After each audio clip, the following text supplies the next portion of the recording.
یہ میں نے جو شادیوں پہ لوگوں کو لگایا ہے نا، ہزاروں لاکھوں لوگ شادیاں کر چکے ہیں، ملتے ہیں، یہ زنا سے بچے ہیں، اور خدا کی قسم ان کا زنا سے بچنے پر مجھے اتنی خوشی نہیں ہوتی. انہوں نے جن لڑکیوں سے نکاح کر کے ان کو زنا اور ڈپریشن سے بچایا وہ زیادہ بڑی نیکی ہے. ہماری خانقاہوں میں ہو کیا رہا ہے؟ ہمارے بزرگان دین جو ہمارے لیے قابل اعتماد ہیں وہ کیا کر رہے ہیں؟ وہ زنا سے روکنے کے لیے وظیفے بتاتے ہیں، ذکر بتاتے ہیں، نظر کی حفاظت، ٹک ٹاک سے بچنا، فلموں سے بچنا، پھر وہ آتے پھر بھی ان سے ہو جاتا ہے گناہ. یہ شہوت ایسی دماغ خراب کرتی ہے نا، یہ نیچرل ہے اصل میں کہ حضرت جی وہ ہو 4 مہینے سے آپ کی خدمت اقدس، کیونکہ وہاں بھی امرت بیٹھے ہوئے ہوتے ہیں، امرتوں سے حفاظت کرنی ہوتی ہے. انہوں نے کھا وہی رہے ہیں، پراٹھے پھوڑ رہے ہیں صبح شام، بادام پستے، بڑے بڑے مالدار لوگ پیروں کے مرید ہوتے ہیں. یہ سچی مچی کی باتیں کر رہا ہوں، مذاق نہیں کر رہا میں. توجہ. پھر وہ کہتے ہیں توبہ کرو، استغفار کرو، تم نے آج پھر فلم دیکھ لی، عشق ہو گیا امرت کا، فلانا ہو گیا. وہ پھر وہ روئے گا، بیان سنے گا، حضرت جی اللہ تقوی للہیت. پھر تبلیغ میں جائے گا، 4 مہینے وہاں ساری دنیا میں دین آ جائے، ہمارے اندر بھی آ جائے، دوسروں کے اندر بھی دین آ جائے، اللہ سے ہونے کا یقین، غیر اللہ سے نہ ہونے کا یقین. بہت لیکن شہوت ہے کہ کمبخت، کیونکہ آدمی ہے نا، تبلیغ میں جا کے ہیجڑا تھوڑی بن جائے گا. کسی پیر و مرشد سے بیعت کر کے نہ پیر ہیجڑا بنتا ہے نہ مرید ہی. وہ پیر جب ہیجڑا نہیں بنا، وہ آدمی ہے، تو تم کہاں سے ہیجڑے بن جاؤ گے بھائی؟ کیوں فطرت سے لڑ رہے ہو بغیر؟ مجھے غصہ آتا ہے یار. پھر یہ اسلام ہے؟ کیوں نہیں کرتے صحابہ کی طرح شادیاں یار؟ آدھا اسلام لے رہے ہو، کم وقت آدھا چھوڑ رہے ہو تم. اسلام میں جہاں عورت سے نظر کی حفاظت ہے وہاں حلال بھی تو ہے. ان عورتوں کو اللہ نے تمہارے لیے پیدا کیا ہے، اپنی خواہش ان سے پوری کرو، ان کی بھی خواہش پوری کرو. اس لیے نہیں پیدا کیا کہ اب شیخ ایسا مریدوں کو کھینچ کے رکھتا ہے نا، کسی آنٹی کو نہیں دیکھنا، بس وہ یہاں آ رہا ہے بھائی. نہیں دیکھو، میں نہیں کہہ رہا کہ دیکھنا شروع کر دو، غلط ہے. ابے تو اب آلٹرنیٹ تو بتاؤ اس کا. مرد ہے، اس میں ٹیسٹوسٹیرون لیول یہاں تک پہنچا ہوا ہے، مردانہ ہارمونز ہیں، اور جتنا عورت سے بچتا ہے نا، مردانہ قوت کم ہونے کے بجائے اور بڑھتی ہے. یہ جو فوش فلمیں دیکھتے ہیں تو چھکے بن چکے ہوتے ہیں، ان میں تو ڈیزائر ہی ختم ہو چکی ہوتی ہیں. جو نہیں دیکھ رہے ہوتے، نظر کی حفاظت کر ہوتے ہیں، وہ تو بم کا گولہ بن چکا ہے. وہ نہیں آ رہی میرا خیال ہے بات. جب آپ نظر کی حفاظت کرتے ہو نا، اور موویز سے بھی بچتے ہو، ٹک ٹاک سے بھی، تو آپ میں یہ شہوت کم نہیں ہوتی. اندر سے کیا ہو رہے ہوتے ہو؟ مردانہ وجاہت بڑھ رہی ہوتی، آواز مردانہ ہو رہی ہوتی ہے آپ میں یہ بڑھ رہی ہوتی ہے. تبھی تو پھر اس کا آلٹرنیٹ کیا ہے؟ نکاح کرو. بیوی تبھی تو ایسے لوگوں کو اچھی لگتی ہے. دائیں میں کو دیکھنے تو اپنی بیوی ہی ان کو حور لگتی ہے. اب وہ ایٹم بم کا گولہ بن گئے. اب وہ شیخ صاحب مجھ سے آج یہ ہو گیا، میں نے آج فلانے، تو وہ عجیب یار. یہ فطرت نہیں ہے بھائی، یہ بغاوت ہے فطرت سے. پھر وہ اس کو بتا رہے ہوتے ہیں بیٹا پھر مراقبہ کرو، محاسبہ کرو، یہ سوچو کہ بد نظری کے کیا کیا نقصانات ہیں. وہ سب سوچنے چاہیے، میں اس کے خلاف نہیں ہوں. تو قرآن نے حکم دیا نظر کی حفاظت کا، بھائی ہم کون ہوتے ہیں؟ تو یہ ساری چیزیں ہوتے ہوتے، ابے بھائی تیری مریدنی بھی، وہ بھی نظر کی حفاظت میں ٹائم لگا رہی ہے، ٹینشن میں اٹھی ہوئی ہے. تیرا مرید بھی سیدھا سیدھا چماٹ مار کے اس کو بول تو اس سے شادی کر لے، تو اس سے شادی کر لے، ختم. فوراً کہتے ہیں اکنومیکلی مسائل ہیں، 2 بیویوں کو پالنا مشکل ہے، کھلائے گا کہاں سے؟ یہ جو خانقاہ میں تمہارا ایک سیٹھ مرید درجنوں لوگوں کو فری پھوکٹ کی بریانیاں کھلا رہا ہے، اس کو بول ان کو مت کھلاؤ، یہ مسٹنڈوں کی گردنیں موٹی ہو چکی ہیں فری پھوکٹ کا کھا کھا کے. جا کے کسی لڑکی سے شادی کر کے اس کو کھلا، اور وہاں اپنی خواہش بھی پوری کر. پھر کوئی اچھی لگ رہی ہے پھر ایک اور شادی کر لے وہاں. یہ ٹھڑک یہاں سے پوری کرو حلال طریقے سے. یہ ٹھڑک اللہ نے رکھی ہے عورت کے لیے، اور عورت، اللہ تعالیٰ ہمیں ہجڑا بھی تو پیدا کر سکتا تھا، نظر کی حفاظت کی ضرورت ہی نہ رہتی. کیا خیال ہے؟ ابے کیا ہو گیا؟ اللہ تعالیٰ کو ہمیں عورت سے بچانا نہیں ہے، ورنہ عورت کو پیدا کیوں کیا؟ آدم، اگر دیکھو عورت سے بچانا ہوتا نا، اللہ آدم علیہ السلام کے لیے اماں حوا کو جنت میں پیدا نہ کرتا، بلکہ ان کو حکم دیتا کہ جنت میں ماحول خراب نہیں ہونا چاہیے، ایک عورت پیدا ہی نہیں ہوگی تاکہ آپ کو نظر کی حفاظت کا مسئلہ کھڑا ہی نہ ہو. اللہ تعالیٰ نے عورت کو اماں حوا کی شکل میں پیدا کیا تاکہ دونوں کا ملاپ ہو، محبتیں ہوں دونوں میں. تو عورت کو مرد کے لیے، مرد کو عورت کے لیے پیدا کیا گیا ہے، ایک دوسرے سے دور رہنے کے لیے پیدا نہیں کیا گیا. تو اس کا حل یہ نہیں ہے کہ اتنے محاسبے، مراقبے اور اتنی ٹینشنوں میں بندے کو ڈالا جائے. چماٹے مار مار کے بغیرتوں کی کیا کراؤ؟ ان مسٹنڈوں کی شادی کراؤ. جو مرید 22-23 سال کا ہو گیا ہے، اگر سیٹھ آدمی ہے 30 سال کا ہو گیا، کروڑ روپے کما رہا ہے، اور کہہ رہے حضرت نظر کی حفاظت نہیں چھوٹتی، میری بیگم بھی ہے، اس کو چماٹ مارے شیخ. بولے بغیرت، میری تو اتنی ساری مریدنیاں ہیں، وہ خطوط لکھ کے دے رہی ہوتی ہے کہ ہماری شادیوں کی عمریں نکل رہی ہیں اور ہماری شادیاں نہیں ہو رہی، ہمیں فوش فلموں کی عادت پڑ رہی ہے، ہماری جمشید سے دوستی ہو گئی، فلانے سے دوستی ہو گئی. تو اس سے شادی کرے گا، تیرا باپ بھی کرے گا جا کے شادی. باپ سے مراد تو کرے گا شادی. چماٹ مار کے پیر صاحب کیا کروائیں؟ اور جب شادی ہو جائے گی تو مریدنی خط لکھنا چھوڑ دے گی کہ مجھے نظر کی، وہ کہے گی بھائی میری ڈیزائرز پوری ہو گئی ہیں، مجھے اولاد بھی مل گئی ہے. تو یہ نیچرل نہیں ہے جو خانقاہوں میں چل رہا ہے. پیر صاحب کتنے واقعات ہیں, میں نہیں کہہ رہا سارے پیر, زیادہ تر تو نیکی ہوتے ہیں, پیر صاحب خود انوالو ہو جاتے ہیں, پکڑے جاتے ہیں, کھا وہی رہے ہیں, مرغے پھوڑ رہے ہیں, مراقبہ میں مریدنیاں بھی خوبصورت بھی ہوتی ہیں اس میں, بعضوں کی آوازیں بڑی پیر صاحب کو جب فون کرتی ہیں ہیلو, وہ پیر صاحب کی کا جنازہ نکلنا لگتا ہے, اس میں پیر صاحب پاگل ہو جاتے ہیں, یار یہ کیا ہو گیا. تو کچھ ہوتے ہیں بہت تقوی والے, لیکن اپنے آپ کو اتنی مصیبت میں ڈال کیوں رہے ہو. ایک آسان مثال دیتا ہوں, دیکھو فرض کرو میں پیر ہوں, میرے پاس کوئی مرید آیا, حضرت میرا دل چاہ رہا ہے, وہ روٹیاں پک رہی ہیں, ان کی خوشبو اور وہ بریانیوں کی دیگیں اور وہاں سے کباب پراٹھے, حضرت میں جہاں رہتا ہوں کہیں چپلی کباب بن رہے ہیں, کہیں کوفتے بن رہے ہیں, ماحول تو ایسا ہی ہے نا بھائی, ماحول تو چاروں طرف ایسا ہی, کہیں چپلی کباب, کہیں کوفتے, کہیں بریانیاں, کہیں روٹیاں. حضرت میرے پاس, میں کیا کروں, میرا دل چاہتا ہے میں چوری کر لوں, پھر میں کبھی اس روٹی کو دیکھ رہا ہوتا ہوں, کبھی اس بریانی کو دیکھ کے رال ٹپکا رہا ہوتا ہوں. پیر صاحب کہتے ہیں نظر کی حفاظت کرو. کیا کرو؟ نظر کی حفاظت. حضرت میں کوشش تو کروں گا, لیکن میرے چاروں طرف ہیں ہی کھانے پینے کے ہوٹل, میں کیسے حفاظت کروں. پھر وہ ہمارے حضرت جی دامت برکاتہم فرمایا کرتے تھے, نظر کی حفاظت جو نہیں کرتا اس کا ایمان چلا جاتا ہے, بے ایمان ہو جاتا ہے, اور بھی بہت کچھ ہو جاتا ہے جو مسجد میں بتانے کا نہیں ہے, یہ ہو جاتا ہے, وہ ہو جاتا ہے. تو پھر وہ آیا, حضرت میں نے توبہ کی تھی, پھر میں کسی کے کباب دیکھ کے دل للچایا, میں نے جا کے دھونے والے کھا لی.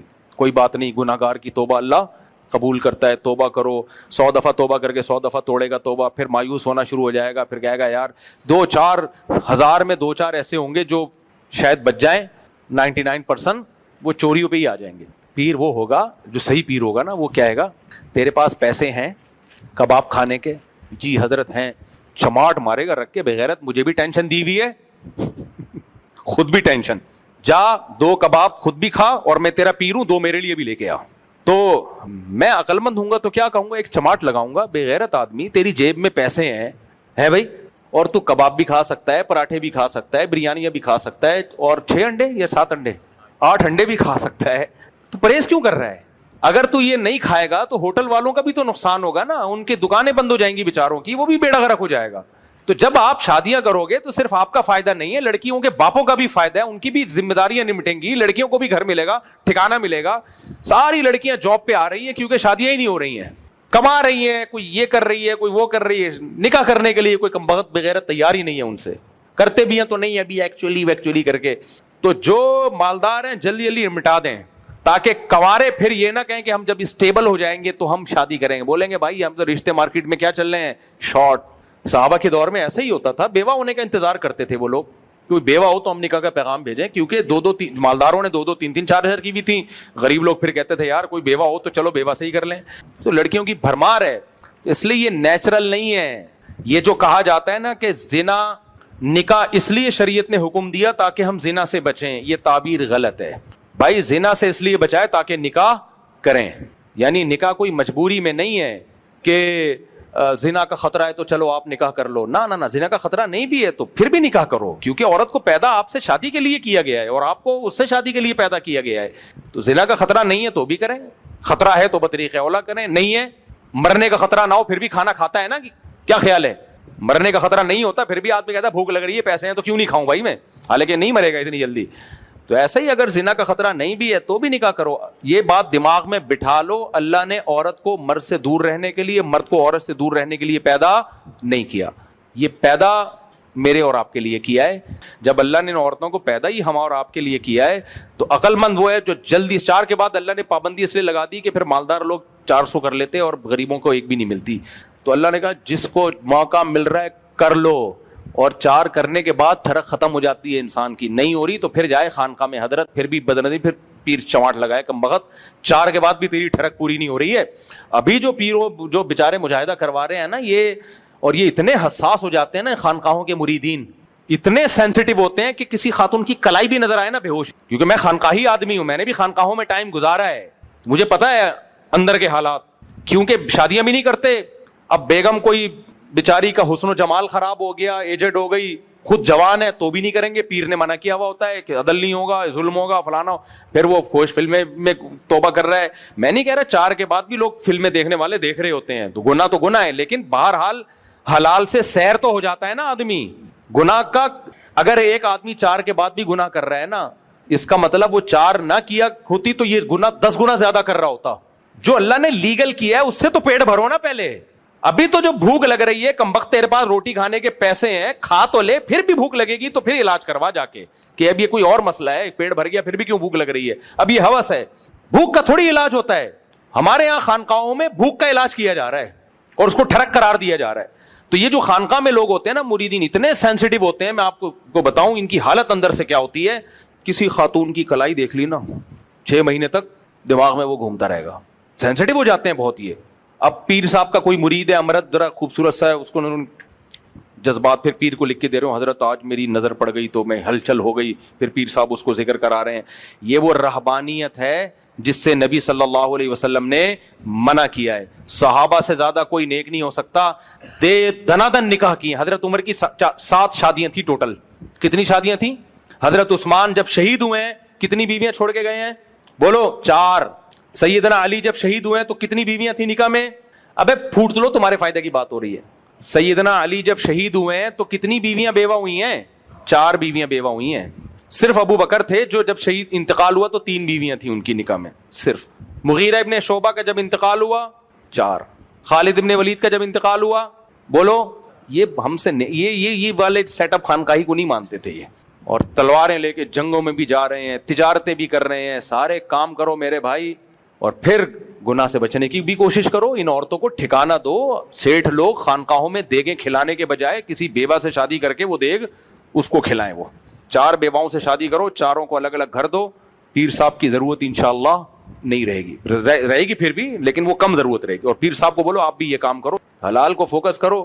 پاک دامنی ملتی ہے میرے بھائی. اور پھر اگر کوئی عورت آ کے بیٹھ بھی جائے تو کچھ نہیں ہوتا, حلال سے سیر ہو جاتا ہے آدمی. اتنا سینسیٹیو کیوں بن رہے ہو کہ کسی عورت کی کلائی پہ نظر پڑے گی تو پاگل ہو رہا ہے؟ یہ ان لوگوں کی یہ حال ہو جاتا ہے. جب نکاح کرتا ہے تو پھر یہ کنڈیشن نہیں رہتی انسان کی, یہ کنڈیشن نہیں رہتی انسان کی, اس میں اتنی سینسیٹیو نہیں ہوتا. دنیا میں بھی چلنا پھرنا بھی تو ہے نا, جاب بھی کرنی ہے.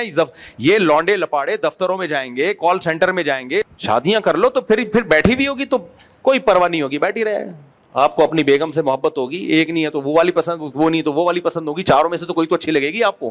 پھر بھی نہیں لگ رہی, پھر پیر صاحب کے پاس جاؤ.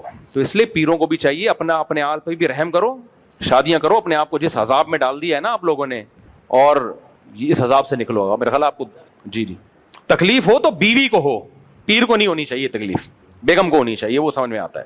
آپ جا رہے ہو, آپ مجھے بہت غم ہو رہا ہے کہ آپ جا رہے ہو. مجھے لگ رہا ہے 4 شادیوں کی بات سن کے آپ فوراً جا رہے ہو کہ ابھی فوراً کرتا ہوں میں. چلو اللہ, پھر کبھی آئیں گے. کون؟ ہاں اچھا آ جا بھائی. بیٹا شکایت لگائے گا اماں کو, آپ 4 شادیوں کا بیان سن کے آ رہے ہیں. ان سے مصافحہ کر لوں. السلام علیکم جناب, کیا حال ہے؟ خیریت سے؟ تو چلیں جی, اللہ خوش رکھے. آپ کیا پوچھ رہے ہیں مشکات بھائی؟ ابھی ایک یوٹیوبر ہے, ان کی وائف نے ایک پوسٹ لگائی ہے, اس میں انہوں نے یہ کہا کہ اگر 4 شادیاں ضروری ہوتی تو حضرت آدم علیہ السلام جب تنہا تھے تو ہوا ایک بیوی کے طور پہ بھیجی. اگر ضرورت ہوتی تو 4 بیویاں بھیجتے تاکہ ایک مرد کے لیے 4 بیویاں ہوتی. اور دوستوں کا گروپ بھی نہیں بنایا کہ دوستوں میں جائیں حضرت آدم علیہ السلام. حضرت آدم علیہ السلام کی جو صرف ایک بیوی تھی نا, اس میں حکمت تھی تاکہ تمام انسانوں کا باپ بھی ایک ہو اور ماں بھی ایک ہو. یہ حکمت تھی. اگر آدم علیہ السلام کی زیادہ بیویاں ہوتی تو پھر ہم سب ایک ماں کی اولاد نہ ہوتے. تو مساوات پیدا کرنے کے لیے اللہ تعالیٰ نے آدم علیہ السلام کی صرف ایک بیوی رکھی, لیکن ان کی اولادوں کو اجازت دے دی کہ جتنی چاہے شادیاں کرو. یہ تو اسلام نے آ کے 4 میں بند کیا ہے, ورنہ اسلام سے پہلے 4 سے زیادہ کی اجازت تھی. سمجھ میں آ رہی ہے بات؟ تو یہ آدم علیہ السلام میں حکمت تھی جس کی وجہ سے اللہ نے ان کو ایک بیوی دی ہے, کیونکہ انا خلقناکم من ذکر و انثی, قرآن کہتا ہے ہم نے ایک مرد اور ایک عورت سے پیدا کیا ہے. بیویاں زیادہ ہوتی ہیں آدم علیہ السلام کی تو پھر ہم کوئی کسی ماں کی اولاد, تو پھر آپس میں لڑائی جھگڑے ہوتے ہیں. صحیح ہے. باقی بار بار میں کہتا ہوں, ہاں وہ عامل تو رہ ہی گیا بیچارہ, بس جلدی سے مختصر سمیٹ دیتا ہوں بات کو. تو اللہ تعالیٰ نے مجھ سے یہ دین کی خدمت لی ہے, اس میں مجھے فخر ہے کہ کئی عورتوں کی شادیاں ہوئی ہیں, اتنی دعائیں دے رہی ہیں, اور خود بھی اپنے آپ کو عذاب سے نکالو, شہوت کے عذاب سے نا, غیر ضروری مجاہدوں سے. نکاح کرو, حلال میں تسکین مل جائے گی. اچھا بعض لوگ یہ کہتے ہیں تو مزے کے لیے شادی کر رہے ہیں, کوئی بات نہیں, مزے کے لیے نہاری جب کھا سکتا ہے اپنے پیسوں سے تو مزے کے لیے شادی بھی کر سکتا ہے. کیا خیال ہے؟ مزے کے لیے 12 انڈے کھاتے ہو آپ, کتنے ڈیلی. ویسے انڈے سے بہتر کوئی غذا نہیں ہے, میں آپ کو بتا دوں. انڈے کو ہم لوگ بہت ہلکا لیتے ہیں, انڈے کو ہلکا نہیں لیا کرو. انڈے سے چوزا بننا ہوتا ہے, تو چوزے سے مرغی, تو مرغی میں جو کچھ ہے اکیلے ایک انڈے میں اللہ نے رکھا ہے وہ سب کچھ. تو اس لیے ہاف بوائل انڈے پھوڑ دیا کرو طبیعت سے, اور انڈا میں نقصان نہیں دیتا. یہ 6 7 8 انڈے کچھ نہیں کہتے اگر روٹی چاول نہ کھائے جائے. خیر, تو یہ جو اللہ نے مجھ سے کام لیا ہے نا, یہ شادیاں وادیاں, یہ میں اس کو بہت بڑا کام سمجھتا ہوں. اس میں بہت ساری عورتوں کے گھر بسے ہیں, بہت ساری عورتوں کے گھر بسے ہیں. اگر وہ ان بیچاریوں کو تو پیروں نے یہی کہا ہوا تھا کہ اور یہ کرو, ڈپریشن میں جا رہی تھی. خواتین کو شکایت ہوتی ہے بھائی میاں جو ہے ہمارے حقوق ادا نہیں کر رہا. بالکل صحیح شکایت ہے. اگر وہ خرچہ نہیں دے رہا ہے, نان نفقہ نہیں اٹھا رہا ہے, جیسا خود پہنے ویسا اپنی زوجہ کو پہنائے, یعنی ویسا کا مطلب جس اسٹینڈرڈ کا لباس خود پہنتا ہے اسی اسٹینڈرڈ کا بولو نا. اب بول نہیں رہے, دیکھا نا اپنے خلاف بات جا رہی ہے. بیگم کو وہی اسٹینڈرڈ. جی جی جی جی جی خیال کا لفظ نا مبہم ہے. وہ ہر آدمی کہتا ہے میں تو خیال کرتا ہوں, تو اس لیے میں خیال کو نہیں پوری تھوڑی ڈیٹیل بتاتا ہوں. جس اسٹینڈرڈ کا خود کھاتا ہے اسی اسٹینڈرڈ کا زوجہ کو کھلائے. ایسا نہیں ہے کہ خود پیزے برگر پھوڑ رہا ہے جا کے اور اس کو مسور کی دال پہ ٹرکایا ہوا ہے. تو یہ سارا اسٹینڈرڈ, اس کا جو لیونگ اسٹینڈرڈ ہے وہ آپ کے لیول کا ہونا چاہیے, جو آپ کا اسٹینڈرڈ ہے. تو یہ ذمہ داری کس نے لگائی ہے بھائی؟ بولو نا. اسلام نے, اہل مغرب نے یہ ذمہ داری مرد پہ نہیں لگائی ہے.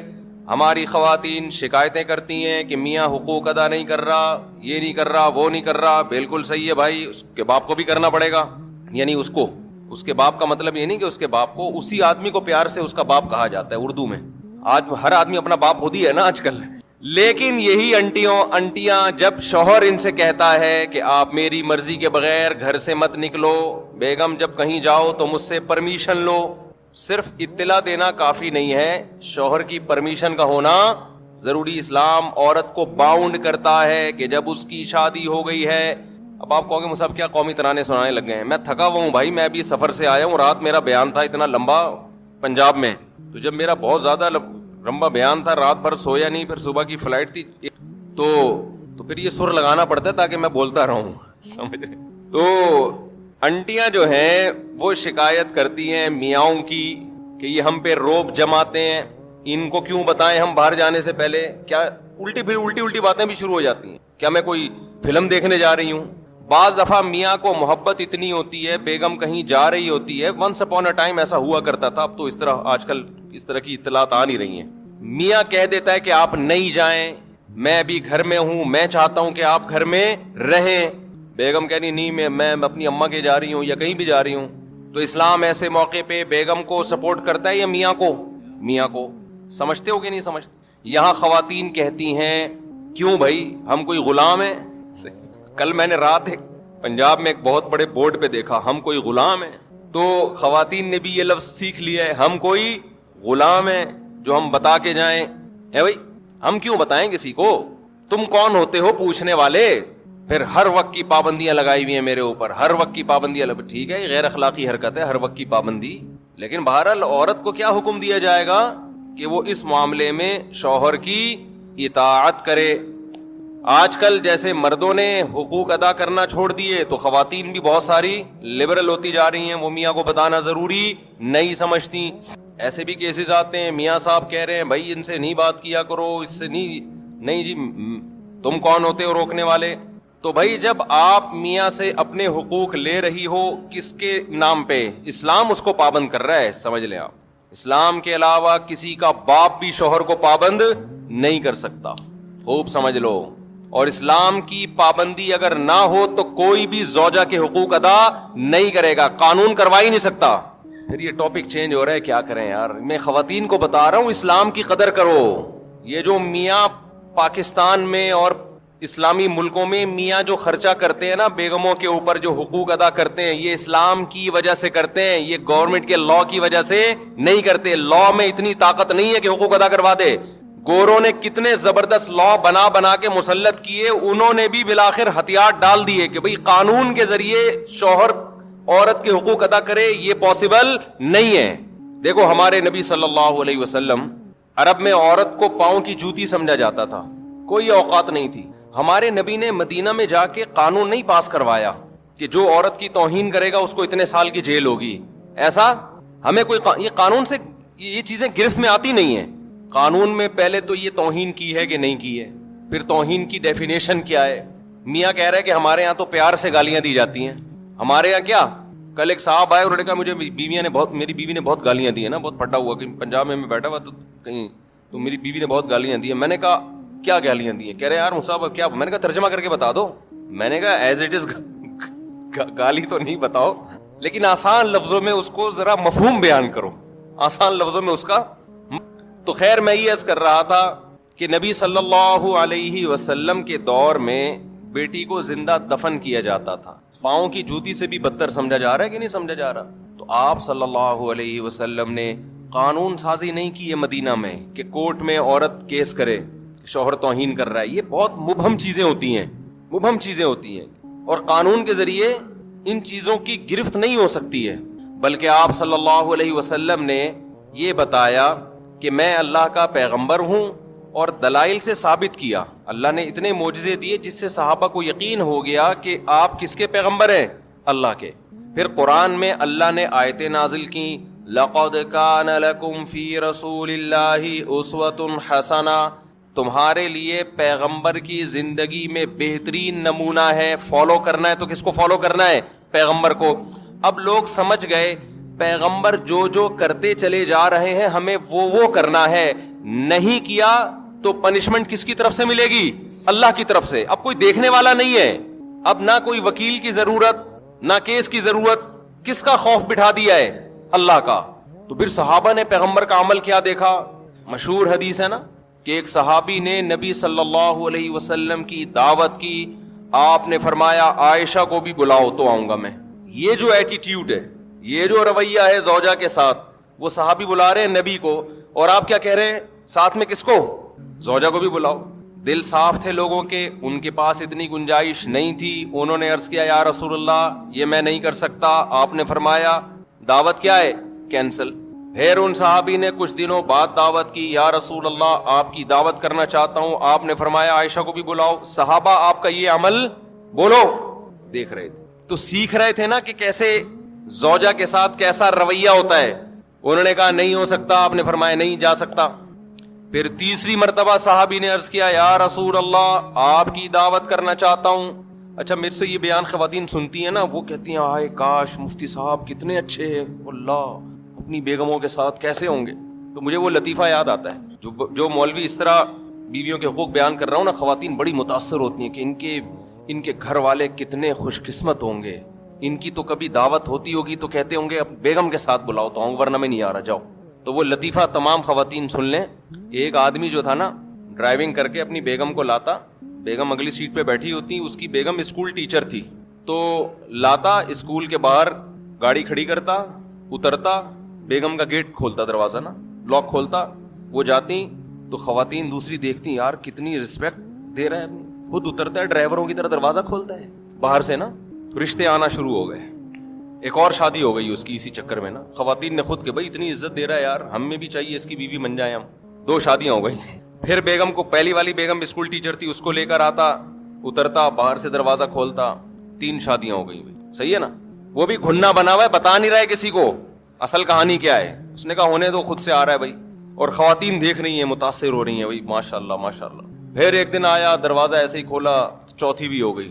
بعد میں پتا چلا یہ دروازہ باہر سے کھلتا ہے, اندر سے لاک خراب ہے اس کا. جو دروازہ ہے اس کا لاک اندر سے خراب ہے. تو جب تک پوری تحقیق نہ کر لو نا بھائی کسی سے متاثر مت ہو. تو ضروری نہیں ہے کہ جو مولانا صاحب ممبر پہ بیٹھ کے بڑے اچھے اچھے بیانات کر رہے ہیں خود بھی اتنے اچھے ہوں, یہ کوئی ضروری نہیں ہے. اس لیے زیادہ انسپائر ہونے کی ضرورت نہیں ہے. تو نبی صلی اللہ علیہ وسلم نے کیا فرمایا کہ عائشہ کو بھی بلاؤ. تو تیسری دفعہ میں جب انہوں نے دعوت دی تو جب آپ نے فرمایا کہ عائشہ کو بھی بلاؤ تو انہوں نے عرض کیا کہ ٹھیک ہے. تو صحابہ آپ صلی اللہ علیہ وسلم کا یہ عمل اپنی آنکھوں سے بولو دیکھ رہے تھے. اب کوئی قانون سازی کی ضرورت نہیں تھی. اللہ نے پہلے بتا دیا تھا کہ تم نے فالو کس کو کرنا ہے؟ پیغمبر کو فالو کرنا ہے, ان کا رویہ دیکھنا ہے. حضرت عمر رضی اللہ تعالی عنہ کی زوجہ نے ایک دفعہ اونچی آواز سے بات کی تو وہ غضبناک ہو گئے کہ یہ کیا بھائی. انہوں نے فرمایا کہ پیغمبر, پوری حدیث کے الفاظ مجھے یاد نہیں ہیں, انہوں نے فرمایا کہ پیغمبر صلی اللہ علیہ وسلم کی زوجہ کبھی پیغمبر صلی اللہ علیہ وسلم سے اونچ نیچ ہو جاتی ہے. وہ اونچ نیچ ہوئی تھی نا, حضرت زینب نے حلوہ بنا کے بھیجا, حضرت عائشہ رضی اللہ تعالی عنہا مسجد نبوی میں حجرے کے باہر موجود تھیں, صحابہ کرام بیٹھے ہوئے تھے, حضرت زینب نے کچھ حلوہ بنا کے بھیجا. حضرت عائشہ رضی اللہ تعالی عنہا کو غیرت آئی کہ میری باری میں سوکن کی مداخلت کیوں ہو رہی ہے, امی عائشہ نے وہ حلوہ کی برتن اٹھا کے زمین پہ دے مارا اور اس کو توڑ دیا.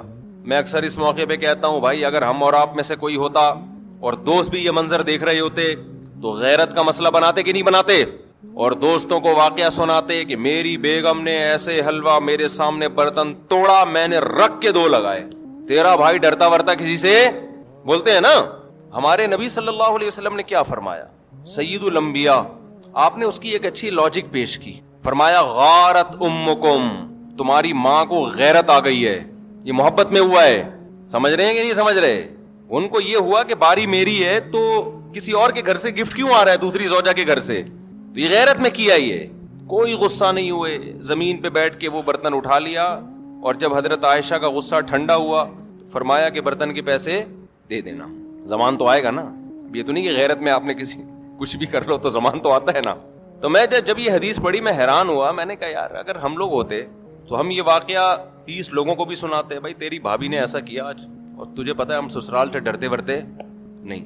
اور دوست بھی مردانگی کے چیلنج دیتے ہیں, ابے تو جورو کا غلام ہے, تیرے گھر میں برتن ٹوٹ رہے ہیں, صحیح ہے نا, تیرے گھر میں کیا ہو رہا ہے, اور وہ بھی تیرے دوستوں کے سامنے, شاگردوں کے سامنے. کوئی تمیز ہے یار, رکھ کے لگایا کیوں نہیں تو نے. لیکن صحابہ نے یہ منظر بھی اپنی آنکھوں سے دیکھا. یہ حدیث تو صحابی بیان کر رہے ہیں نا, کہ نبی نے اس کی توجیح کی, غارت امکم, تمہاری ماں کو غیرت آ گئی.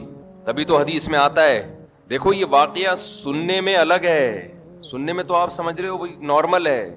حقیقت یہ ہے کہ جب گزرتی ہے تو پتہ چلتا ہے کہ اس کے لیے تھوڑے بہت اخلاق کافی نہیں ہے, بہت بڑا ظرف ہونا چاہیے. اور خاص طور پر وہ پیغمبر جن کو سب فالو کر رہے ہیں, مقتدا اور رہبر ہیں, جن سے افضل اس کائنات میں اللہ نے کسی کو پیدا کیا نہیں ہے. تو اسی وجہ سے حدیث میں آتا ہے کہ تم میں سب سے بہتر وہ ہے جس کے اخلاق اچھے ہیں, اور آپ نے فرمایا میرے اخلاق تم میں سب سے زیادہ اچھے ہیں. اور یہ بھی آپ صلی اللہ علیہ وسلم نے فرمایا خیارکم خیارکم لأہلہ, تم میں سب سے بہتر اللہ کے نزدیک وہ ہے جو اپنے گھر والوں کے ساتھ سب سے اچھا ہے. یہاں کہ پھر وہی بات آ جاتی ہے, ہم مغربی کلچر کو فالو کر رہے ہیں, ان میں گھر والے نہیں ہوتے, ان کے ہاں سب برابر ہیں. اسلام ترجیح کس کو دیتا ہے, رشتوں کو. دیکھو گورا تھینک یو سے بات کرتا ہے, ہر ایک سے اس کا تھینک یو برابر ہے. کسٹمر سے بھی وہی تھینک یو, عام آدمی سے بھی وہی thank you, excuse me, please, یہ جو ان کے الفاظ ہیں نا, یہ سب سے کیا ہیں, برابر ہیں. اسلام میں سب کے لیے برابر نہیں ہے. اسلام میں سب سے پہلے ماں باپ ہیں, پھر میاں بیوی ہیں, پھر بچے ہیں, بھائی بہن ہیں, یہ ہیں رشتے.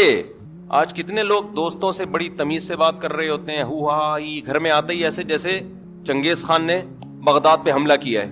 گھر میں تمیز سے داخل ہی نہیں ہوتے, مسکراتے چہرے کے ساتھ داخل نہیں ہوتے, سلام نہیں کرتے. جو میں نے آبزرو کیا ہے نا, جس کی لاٹھی اس کی بھینس, جو پاورفل ہے نا وہ حاوی ہے بس. مرد اگر پاورفل ہے تو وہ حقوق نہیں دے گا, وہ دبائے گا حقوق. عورت طاقتور ہے تو وہ مرد کو کھا جائے گی, مرد طاقتور ہے تو عورت کو کھا جائے گا. جس کی لاٹھی اس کی بھینس. جب اللہ کے خوف سے حقوق ادا ہوتے ہیں, اللہ کی چاہت میں حقوق ادا ہوتے ہیں, تو آپ طاقتور ہو تو بھی حقوق ادا کرو گے, آپ کمزور ہو تو بھی, کیونکہ آپ کو پتا ہے کہ میں کس کی وجہ سے حقوق ادا کر رہا ہوں, مجھ پر کون ہے, اللہ ہے, میں اس کو راضی کرنے کے لیے کر رہا ہوں. تو میں اس کر رہا تھا کہ جب تک اللہ کا یقین اور اللہ کی سزا کا اور ہوس کسی بھی چیز کی دل میں پیدا ہو تو اس سے سکون ملے گا یا بے سکونی. بھائی کسی بھی چیز کی چاہت لے کے گھومتے رہو تو بے سکونی ہے بھائی. اس لیے اس کی بالکل فکر چھوڑ دینی چاہیے. مجھے خوشیاں ملیں, مجھے راحتیں ملیں, خوشی کے اسباب اختیار کرو, باقی بولو ہماری زندگی کا مقصد خوشیاں ہے ہی نہیں. یہ تو انگریزوں کا مقصد ہے, کافر کا مقصد. پشتوں میں کافر کو بولتے ہیں کافر کا بچہ. دنیا میں خوشیوں کی تلاش اور اس فکر میں لگے رہنا کہ میں خوش ہوں یا نہیں ہوں, یہ کس کا کام ہے, کافر کے بچے کا. مسلمان کا یہ کام نہیں ہے. میں تھوڑا تھکا ہوا ہوں اس لیے تھوڑا بجھا بجھا لگ رہا ہوں. یہ مطلب نہیں کہ کوئی ٹینشن چل رہی ہے, کوئی بجھا بجھا ہوں, تھکا ہوا, سویا نہیں ہوں. میں ابھی ڈائریکٹ اترا ہوں. ہوا یہ کہ وہ ہمارے جو جدہ ایئرپورٹ سے جس فلائٹ کا ٹکٹ ہوا تھا, 3 ایئرپورٹ ہیں, تو ہم کسی اور ایئرپورٹ پہنچ گئے. پھر پتہ چلا یہ نہیں ہے بلکہ وہ ہے, اور وہ بھی اتنا دور ہے کہ پہنچ ہی نہیں سکتے, تو فلائٹ ہی نکل گئی. اس کی وجہ سے ساری رات, پھر سارا دن, ورنہ میں نے صبح آنا تھا, میں صبح آ کے سو جاتا. خیر بات ٹھیک ہی کروں گا. اب یہ نہ سمجھیں کہ میں تھکاوٹ میں غلط باتیں آپ کے سامنے شروع کر دوں گا, بات انشاءاللہ ٹھیک ہوگی. تو پھر جاتے ہوئے PIA میں گئے تھے, وہ بھی ابھی تک تھکاوٹ اتری نہیں ہے. جا رہا تھا تو پی آئی اے میں ایک صاحب پی آئی اے میں کیا کر رہے ہیں. اب آپ دیکھو ہماری قوم کی حالت دیکھو, کسی کو کیا پتہ چلے گا میں کس کی بات کر رہا ہوں, غیبت نہیں ہوگی انشاءاللہ. یہ دیکھو نبی صلی اللہ علیہ وسلم نے فرمایا جو شخص راستے سے تکلیف دہ چیز نہ اٹھائے نا, حالانکہ پھینکی اس نے نہیں ہے, پھینکی کسی اور نے ہے, لیکن اس نے دیکھ لی اور راستے سے یہ تکلیف دہ چیز نہ اٹھائے تو ایمان کے آخری حصے پہ بھی نہیں ہے. میں بار بار ایک مثال دیتا ہوں کہ قرآن و سنت میں جزیات کے ضمن میں کلیات بیان ہوتے ہیں, یعنی مثالیں ہوتی ہیں جس سے اصول سمجھائے جاتے ہیں. کیوں؟ نبی صلی اللہ علیہ وسلم نے فرمایا اعطیت جوامع الکلم, اللہ نے مجھے جامع کلمات دیے ہیں. جامع کلمات کا مطلب کیا؟ 23 سال کی عمر میں آپ نے قیامت تک کے انسانوں کی رہنمائی کرنی ہے, تو ٹائم بہت تھوڑا ہے. تو اگر آپ جزیات میں لگ گئے تو آپ قانون دنیا کو دے کے جا سکتے تھے پھر ہیں بھائی. 23 سال میں 23,000 سال کا قانون بن سکتا ہے؟ بولتے کیوں نہیں بھائی, نہیں ہو سکتا نا, ایک ایک جزیہ.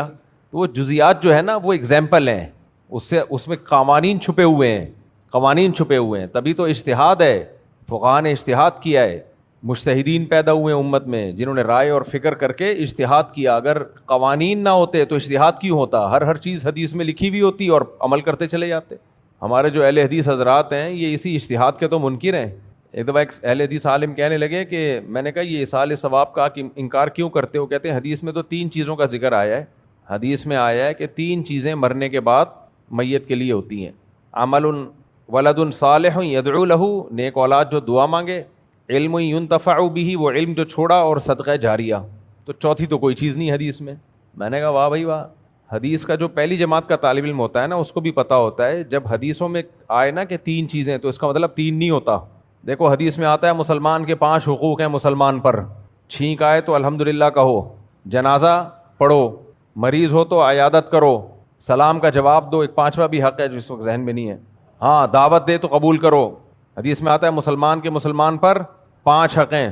کیا مطلب چھٹا کوئی حق نہیں ہے؟ تو حدیث میں 5 کا مطلب 5 نہیں ہوتا, 3 کا مطلب 3 نہیں ہوتا. یہ 5 کا عدد صرف یاد کرانے کے لیے کہ فی الحال 5 چیزیں بتائی جا رہی ہیں, نمبر سے چیزوں کو یاد رکھنا آسان ہوتا ہے. اس کو فقہ کی اصطلاح میں کہتے ہیں مفہوم مخالف. قرآن اور سنت کے احکام میں مفہوم مخالف کا اعتبار نہیں ہوتا. اور خاندانی مثال دے دیتا ہوں, قرآن میں آتا ہے وَمَن لَّمْ يَسْتَطِعْ مِنْكُمْ طَوْلًا أَن يَنكِحَ الْمُحْصَنَاتِ الْمُؤْمِنَاتِ فَمِمَّا مَلَكَتْ أَيْمَانُكُم مِّن فَتَيَاتِكُمُ الْمُؤْمِنَاتِ, تم میں کوئی آزاد عورت سے نکاح کی طاقت نہیں رکھتا تو باندی سے کر لے نکاح. امام حنیفہ کہتے ہیں اگر آزاد عورت سے نکاح کی طاقت ہے پھر بھی باندی سے نکاح جائز ہے. کیوں؟ قرآن نے یہ کہا ہے کہ جو آزاد عورت سے نکاح کی طاقت نہیں رکھتا وہ باندی سے کر لے, یہ نہیں کہا کہ جو رکھتا ہے وہ کیا کرے, اس کے بارے میں تو خاموش ہے. اس کو کہتے ہیں مفہوم مخالف, اس کے جو اپوزٹ معنی سمجھ میں آ رہا ہے اس سے قرآن خاموش ہے. اور نکاح میں اصل یہ ہے کہ کوئی بھی مسلمان ہو اس سے نکاح جائز ہے, سوائے بچوں کے باپوں کے نزدیک, ان کے نزدیک جائز نہیں ہے چاہے بڈھا ہو جائے 50 سال کا. تو اب یہ فقہ کی بحث ہے, لمبی بحث ہے, میں ابھی اس بحث میں نہیں پڑھتا. تو یہاں بھی ایسا ہی ہے کہ حدیث میں جب آتا ہے 5 چیزیں, 3 چیزیں, 3 آدمی ہیں جن کی طرف اللہ قیامت کے دن نظر اٹھا کے بھی نہیں دیکھے گا. لا یکلمہم اللہ ولا ینظر الیہم ولا یزکیہم. نبی نے فرمایا 3 افراد ایسے ہیں جن کی طرف اللہ قیامت میں نظر اٹھا کے نہیں دیکھے گا, ان کے گناہوں کو پاک نہیں کرے گا. ابو ذر غفاری کہتے ہیں خوابوا وخسروا من ہم یا رسول اللہ, وہ تو برباد ہو گئے. وہ 3 کون ہیں؟ آپ نے فرمایا المسبل ازارہ, اپنے ازار کو تکبر سے لٹکانے والا, والمنفق سلعتہ بالحلف الکاذب, جھوٹ بول کے مال بیچنے والا. ویڈیو نہ بناؤ بھائی, جھوٹ بول کے مال بیچنے والا. اور تیسرا المنان, احسان کر کے جتلانے والا, کہ مدد کر لی اب ہر محفل میں اس کو ذلیل کر رہا ہے. تیری شادی میں نے کرائی تھی, یہ جو تو کاروبار کر رہا ہے میں نے کروا کے دیا تھا, ہر جگہ اس کو ذلیل کر رہا ہے. یہ ٹوپی تیری میں نے تجھے گفٹ دی تھی. تو 3 آدمی ہیں, تو کیا مطلب صرف 3 ہی ہیں؟ قرآن میں یہودیوں کے بارے میں بھی آتا ہے, وہ علماء جو اللہ کی آیات چھپاتے ہیں ان کے بارے میں بھی آتا ہے. تو حدیث میں 3 کا مطلب 3 بولتے کیوں نہیں ہوتا. تو اسی طرح کیوں نہیں, اس لیے نہیں ہوتا کہ مقصد. ہاں اور ایک مثال دے دیتا ہوں, نبی صلی اللہ علیہ وسلم نے فرمایا الا کل لہو باطل, ہر کھیل باطل ہے, سب کھیل ناجائز ہیں, الا ثلاث, مگر صرف 3. یہاں تو اللہ کے ساتھ ہے صرف, پھر بھی حدیث کے صرف کا مطلب صرف نہیں ہے. اس لیے اہل حدیث حضرات سے ہم یہ کہتے ہیں کہ آپ کوئی فقہ مدون کرو, آپ قرآن و سنت کی اصولوں سے مسائل اخذ کرتے ہو, کوئی ریٹن کتاب ہو, 4 فقہ ہیں تو 5واں بھی ہم مان لیں گے نا. وہ جواب میں کہتے ہیں نہیں ہم قرآن و حدیث کو مانتے ہیں. بھائی یہ بات کر کے ٹہلایا نہ کرو. قرآن حدیث کو تو ابو حنیفہ بھی مانتے تھے, وہ تورات انجیل پہ تھوڑی نکالے انہوں نے مسائل. امام شافعی کے جو مسائل ہیں زبور سے نکالے انہوں نے. کیا ہو گیا بھائی صاحب؟ امام احمد ابن حنبل نے فضائل اعمال سے نکالے ہیں. یہ بیکار قسم کی بات ہے. قرآن و حدیث سے سب نے قرآن و حدیث سے نکالے. آپ بھی آپ بولتے ہو ہم بھی نکالتے, تو نکال کے لکھ لے ہو نا, ریٹن فارم میں لے آؤ. کتاب الوضو سے لے کے کتاب الحدود, کتاب التعزیر, وراثت کے مسائل, نماز کے مسائل, سارا ایک فقہ ہو جائے گا. ہم کہیں گے چلو یار اس کو بھی, یہ بھی ٹھیک ہے, قرآن و حدیث سے ہی نکالا ہے نا. یہ نہیں ہو سکتا کہ انڈیویجولی ایک مولوی صاحب کا کوئی اجتہاد کچھ اور ہے, ادھر سے مولوی صاحب قرآن حدیث سے کچھ اور, وہاں سے مولوی صاحب قرآن حدیث سے کچھ اور. یہ تو امت کا بیڑا غرق ہو گیا ہے. ہوگا کیا؟ ہر شاخ پہ الو بیٹھا ہے, انجام گلستان کیا ہوگا. پہلے زمانے میں بھی کچھ ہوتے تھے جو تقلید نہیں کرتے تھے, بڑے لیول کے علماء ہوتے تھے, وہ ایک آدھ ہوتے تھے. علامہ شوکانی گزرے ہیں, نیل الاوطار کے مؤلف, نواب صدیق حسن خان گزرے ہیں ہندوستان میں, ایک آدھ ہوتے تھے ہر زمانے میں. وہ کہتے ہیں ہمارا کوئی فقہ نہیں ہے, چلو بھائی ٹھیک ہے. لیکن اگر ہر آدمی قرآن و حدیث کے نام پہ مجتہد بن جائے, میری رائے میری رائے میری رائے, تو پھر وہی ہوگا جو اقبال نے کہا ہے, ہر شاخ پہ الو بیٹھا ہے, انجام گلستان کیا ہوگا. میرا عدالتی خلا پہ بیان آیا تھا نا, عدالتی خلا پہ کتنا مدلل بیان کیا تھا. 3-4 اہل حدیثوں کا میرے خلاف اس پہ بیان آ چکا ہے, اور اتنی بھی توفیق نہیں ہوئی کہ پہلے وہ میرا بیان سن تو لیتے, سننے کے بعد جواب دیتے. میرے بھائی سنا ہی نہیں اور جواب دے دیا. یہ تحقیق ہے, یہ محقق ہیں, ان کی تقلید کریں گے ہم. اور مسئلہ بھی خلا کا, جو بیوی کے حلال حرام ہونے کا. تو کسی نے نیچے کمنٹ کیے ہوئے تھے, مفتی صاحب کا بیان تو سن لو بھائی, یہ سارے دلائل کے جواب دے چکے ہیں مفتی صاحب. ایک اہل حدیث عالم نے تو ریکارڈ کروایا کہ جی فقہ حنفی میں یہ ہوتا ہے کہ شوہر کی مرضی کے بغیر خلا نہیں ہوتا, لیکن فقہ حنبلی میں ہو جاتا ہے. تو ہم تو فقہ حنفی کے پابند نہیں ہے, فقہ حنبلی میں تو ہو جاتا ہے. پھر عربی عبارت کا ترجمہ کیا, وہ میں نے ترجمہ دیکھا, وہ ترجمہ ہی غلط کیا ہوا تھا. حالانکہ میں ان کو بڑا ذی استعداد آدمی سمجھتا تھا, میں نام لے سکتا ہوں, لیکن میرا مقصد کسی کی عزت اچھالنا نہیں ہے. اس سے پتہ چلتا ہے میرے بھائی یہ تحقیق تو دور کی بات, آپ کتابوں کے ترجمے تک تو آپ کو آتے نہیں ہیں. ایک اور اہل حدیث عالم ہے, انہوں نے اتنا میرے خلاف بولا کہ یہ خلا پہ جو ہے نا, انہوں نے تو یہاں تک بول دیا یہ اہل سنت والجماعت سے خارج ہے. اس بیس پہ بول دیا کہ یہ کورٹ کے فیصلے کو نہیں مانتا, عدالت کے فیصلے کو. عدالت کا وہ فیصلہ جس میں اختلاف کی گنجائش ہی نہ ہو, اجماع امت کے خلاف ہو, وہ فیصلہ کالعدم ہوتا ہے. عدالت کوئی شریعت تھوڑی ہے کہ وہ چینج کر دے جا کے. کامن سینس کی بات ہے. مجھے ایک بات بتاؤ, اہل حدیثوں سے میں کہتا ہوں کہ کامن سینس بھی کوئی چیز ہوتی ہے. بیوی زید کی ہے اور اس کو طلاق کون دے رہا ہے؟ ہائی کورٹ کا جج. ویسے ہی بغیرتی سے ڈوب کے مر جانا چاہیے یار. سنتے ہی سعودیہ سے لیتے ہیں یہ لوگ مسائل, سعودی عرب سے. سعودی عرب میں کچھ سلفی علماء نے گنجائشیں دیں بہت زیادہ, حالانکہ حدیث میں نہیں ملتی وہ گنجائشیں, لیکن اتنی انہوں نے بھی نہیں دی. وہاں سے انہوں نے اڈاپٹ کیا, قرآن و سنت میں تو ملا نہیں, اور اس میں بھی پھر کچھ مزید مسالہ لگا کے اور ایڈوانس کر دیا اس کو. اپنے مولویوں کے فتوی ہی دیکھ لیتے پرانے اہل حدیثوں کے, انہوں نے بھی لکھا ہے کہ یہ خلا یک طرفہ نہیں ہوتا, یہ میاں بیوی دونوں کے ایگریمنٹ سے ہوتا ہے, یہ ایگریمنٹ ہے. ایک نے تو یہاں تک کہا کہ پھر عورت کو جو خلا کا رائٹ ہے اس کا مطلب کیا ہے؟ اگر شوہر کی اجازت ضروری ہے, پھر عورت کو تو خلا کا رائٹ ہے, تو اس کا مطلب کیا ہے؟ یہ قرآن حدیث سے دلیل ہے. اس کا مطلب آپ بھی تلاش کرو, میں بھی تلاش کرتا ہوں. حدیث سے پتہ چلتا ہے, قرآن سے پتہ چلتا ہے کہ جانبین کی مرضی کے بغیر خلا بولو نہیں ہو سکتا. قرآن سے بھی پتہ چلتا ہے فلا جناح علیہما, دونوں پہ کوئی گناہ نہیں ہے, دونوں کی طرف نسبت فی مفتدت بھی, کہ عورت فدیہ دے دے اور وہ فدیہ کو ایکسیپٹ کر لے. تو اگر جانبین کی مرضی سے ایسا ہوتا ہے تو کوئی گناہ نہیں ہے. اور کمال کی بات ہے کہ اسلام نے مرد کو جب طلاق دینے کا حکم دیا, جب اس کو رائٹ دیا, تو اس کے رائٹ تو بڑے محدود کر دیے کہ اکٹھی 3 نہیں دے سکتے اور 1 سے زیادہ نہیں دے سکتے, اور عورت کے اختیارات اتنے بڑھا دیے, جب مرضی منہ اٹھاؤ کورٹ سے جا کے لو اور پتلی گلی سے نکل لو. یہ وہ ہیں جو ہمیں امام حنیفہ کی تقلید سے روکتے ہیں. سمجھ میں آ رہی ہے بات؟ میرا مقصد یہ بتانا, علم کا لیول یہ ہے. تو اس لیے سیدھا جو امت چلتی آ رہی ہے نا, 4 فقہ دنیا میں رائج ہیں ہمیشہ سے, امت انہی کو فالو کرتی ہے. ابھی سعودی عرب میں ہم ہو کر آئے نا, وہاں بوکھلائے ہوئے ہیں وہ لوگ بھی اب فقہ حنبلی کی طرف آ رہے ہیں. اتنے بوکھلا گئے ہیں, ہر شخص نئے مسائل مارکیٹ میں لے کر آ رہا ہے. اب آپ مجھے ایک بات بتاؤ, سعودی عرب میں جو 20 رکعت کو 10 رکعت کر دیا, آپ کسی غیر مسلم کو یہ مطمئن کر سکتے ہو کہ حدیث میں کوئی تعداد متعین نہیں ہے اور نبی نے 8 پڑھی ہیں؟ مطمئن ہو جائے گا وہ؟ کہے گا 1400 سال سے تم کیا کر رہے تھے؟ خدا کی قسم اس کا کوئی جواب کسی کے پاس نہیں ہے. 1400 سال سے تمہیں سمجھ میں نہیں آیا کہ نبی تو رمضان غیر رمضان میں 8 پڑھتے تھے؟ 1400 سال کے بعد تمہیں سمجھ میں آ رہا ہے؟ بیوقوف بنانا بہت آسان کام ہے، باتوں کو گھمانا بہت آسان کام ہے. تراویح پر تہجد کی دلیل فٹ ہی نہیں بیٹھتی ہے. وہ جو حدیث سیدہ عائشہ کی حدیث ہے نبی رمضان غیر رمضان میں 8 پڑھتے تھے، اس سے نہ امام ابو حنیفہ نے استدلال کیا، نہ امام شافعی نے، نہ امام احمد نے، نہ امام مالک نے، کہیں بھی کسی نے اس کا ریفرنس دیا ہی نہیں ہے. یہ اس کی علامت ہے. وہ اس سے سمجھتے ہی نہیں تھے، وہ سمجھتے اس کا اس سے کوئی تعلق ہی نہیں ہے. ان کا ریفرنس حضرت عمر کا وہ عمل تھا. امام ابو حنیفہ سے پوچھا گیا نا آپ نے جو 20 رکعت تراویح کے سنت ہونے کا فتویٰ دیا کیا دلیل ہے؟ تو انہوں نے یہ نہیں کہا کہ نبی رمضان غیر رمضان میں 8 پڑھتے. انہوں نے فرمایا ما رأیت عمر مبتدعا، میں عمر بن خطاب کو بدعتی نہیں سمجھتا. یعنی انہوں نے جب 20 پڑھی ہیں ان کے پاس ہوگی کوئی دلیل جو ہم تک نہیں پہنچی. یہ آسان ہے، یہ جواب آسان ہے، اس سے پوری امت بچ جائے گی.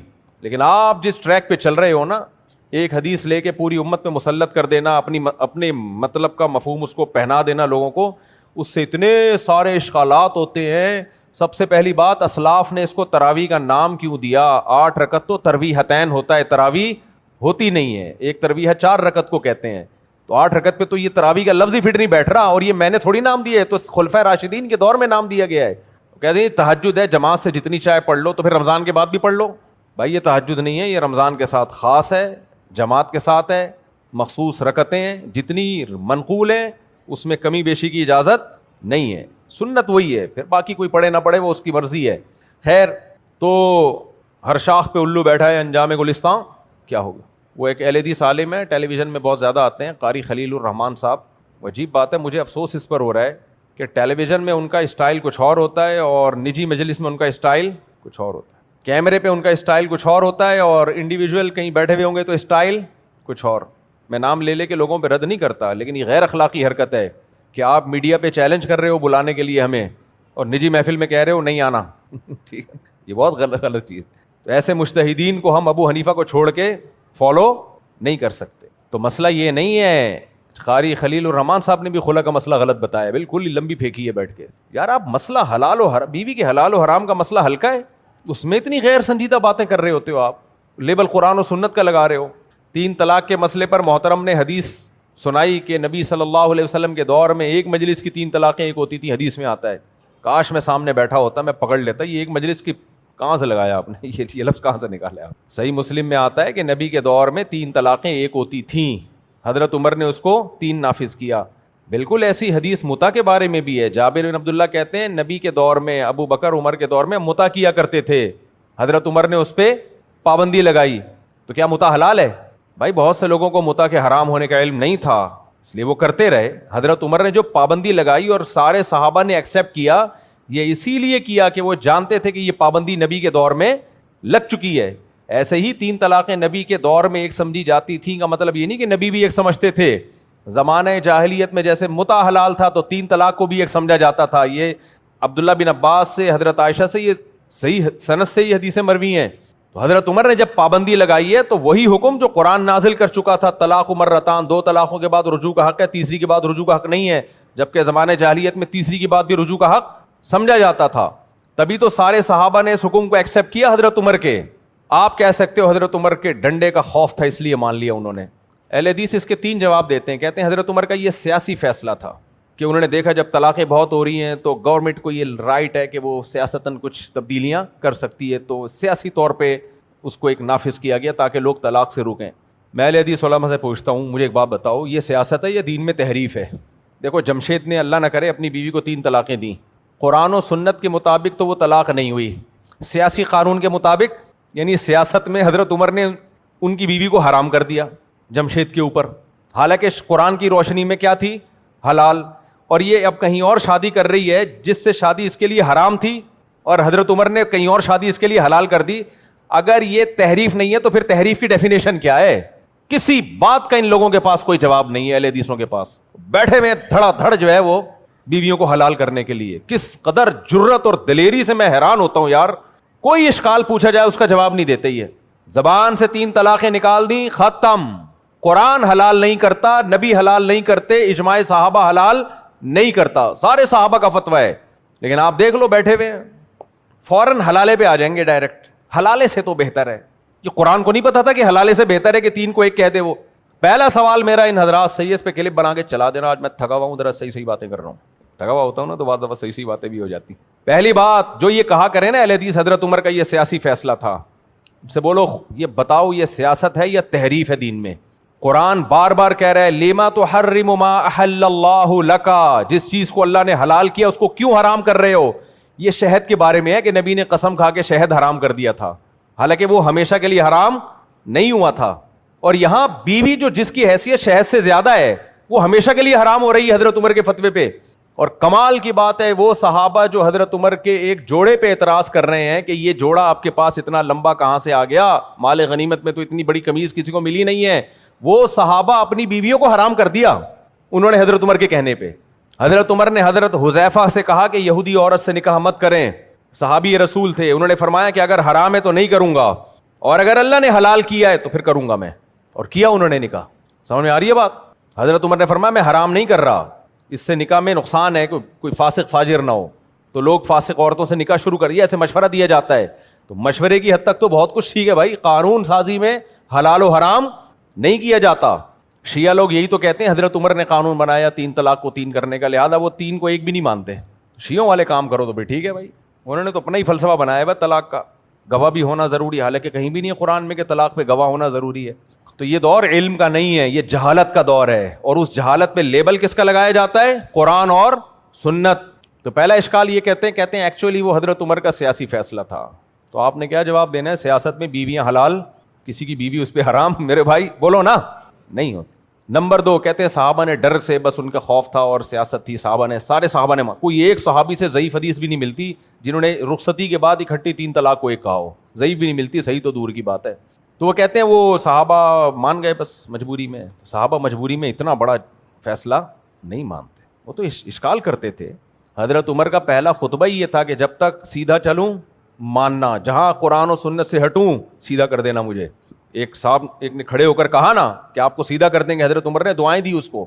حضرت عمر نے قانون بنایا کہ 400 درہم سے زیادہ مہر نہیں ہوگا. یہ بالکل سیاسی فیصلہ تھا اس میں, کیونکہ قرآن نے مہر کی کوئی مقدار متعین نہیں کی ہے.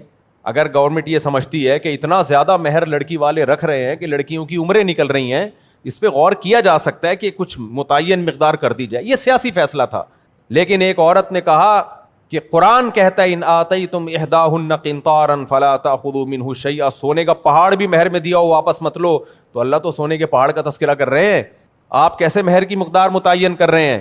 حضرت عمر جواب دے سکتے تھے کہ اللہ نے یہ تو نہیں کہا کہ سونے کا پہاڑ دو, وہ تو ایک مثال دی ہے کہ اگر سونے کا پہاڑ بھی مہر میں ہے تو طلاق کے بعد وہ واپس نہیں لیا جا سکتا. لیکن اس کے باوجود حضرت عمر اپنی بات سے پیچھے ہٹ گئے اور فرمایا اخطأ رجل واصابت امرأۃ, عورت نے درست کہا اور مرد سے غلطی ہو گئی. نہیں آئی میرا خیال ہے بات. حضرت عمر کے بارے میں بخاری میں ہے کان وقافا عند کتاب اللہ, قرآن کی جیسے ہی آیت سامنے آتی رک جاتے تھے, بس ریورس پیچھے ہو جاتے تھے اللہ کی آیت سن کے. تو کیا ان کے سامنے یہ آیتیں نہیں تھی الطلاق مرتان, جس کا اہل حدیث لوگ اپنی طرف سے ترجمہ کرتے ہیں کہ طلاقیں 2 مہینے میں 2 مرتبہ ہیں. کہاں سے 2 مہینے لگا دیے تم نے یار؟ فَإِن طَلَّقَهَا فَلَا تَحِلُّ لَهُ مِن بَعْدُ, قرآن کہہ رہے تیسری طلاق دے دی بیوی حلال نہیں ہے. قرآن نے تو نہیں بتایا کہ اسی وقت دی یا اگلے مہینے میں دی, یہ تو کوئی قید نہیں ہے قرآن میں. کہہ رہے نہیں مرتان مرتبہ ہے نا, مرتبہ کا مطلب 1 مرتبہ پھر دوسری مرتبہ. حدیث میں آتا ہے, بخاری کی حدیث ہے, جو 33 مرتبہ سبحان اللہ کہتا ہے نماز کے بعد, تو کیا مطلب 33 مہینوں میں 33 مرتبہ سبحان اللہ کہے گا وہ؟ اس لیے بیچارے اللہ معاف فرمائے, بس ان کا ہوگا کیا آخرت میں. سعودیوں کو فالو کرنے کا نتیجہ ہے یہ. یا تو تم اپنا امام اللہ رسول کو بولتے ہو, فتوے تم وہاں سے لے کر آتے ہو. سعودی عرب میں بھی ہر طرح کے علماء ہیں, میجورٹی ان کی ٹھیک ہے, فقہ حنبلی کو فالو کرتی ہے, لیکن آج کل سکہ چل ان کا رہا ہے جو جمہور امت سے ہٹے ہوئے ہیں. یہ تو گورنمنٹ کا کام ہوتا ہے نا, کس کو آگے لے آئے کس کو پیچھے لے آئے. تو اس لیے زبانوں پہ کنٹرول کیا کرو بھائی. تو میں اس ٹاپک کو جلدی مکمل کر کے پھر آگے چلوں. کچھ کام غصے میں ہو جاتے ہیں, نارمل روٹین میں نہیں ہوتے. وہ میں نے کچھ بیان تھکاوٹ کے لیے رکھے ہوئے ہوتے ہیں, تھکاوٹ ہوئی تو یہ والا بیان کروں گا. تو پہلی بات, سیاسی فیصلہ ہو سکتا ہے یہ ہے؟ نہیں ہو سکتا, یہ تحریف ہے, یہ سیاست نہیں ہے. بیوی کو حلال حرام کر دینا یہ کیا ہے؟ دین میں بدترین تحریف ہے. اور اگر یہ نہیں ہے تو پھر تحریف کسے کہتے ہیں بتا دو بھائی. آج کوئی خلیفہ اٹھ کے بولے 1 بھی نہیں ہوتی, تو کیا مان لو گے اس کو؟ دوسری بات, صحابہ نے مانا کیوں؟ اچھا, ایک بریلوی عالم ہے, انہوں نے بھی میرے خلاف ایک کلپ بنایا ہے تو وہ بریلوی لیکن ذرا معتدل سے ہیں, بڑے معتدل سے ہیں وہ.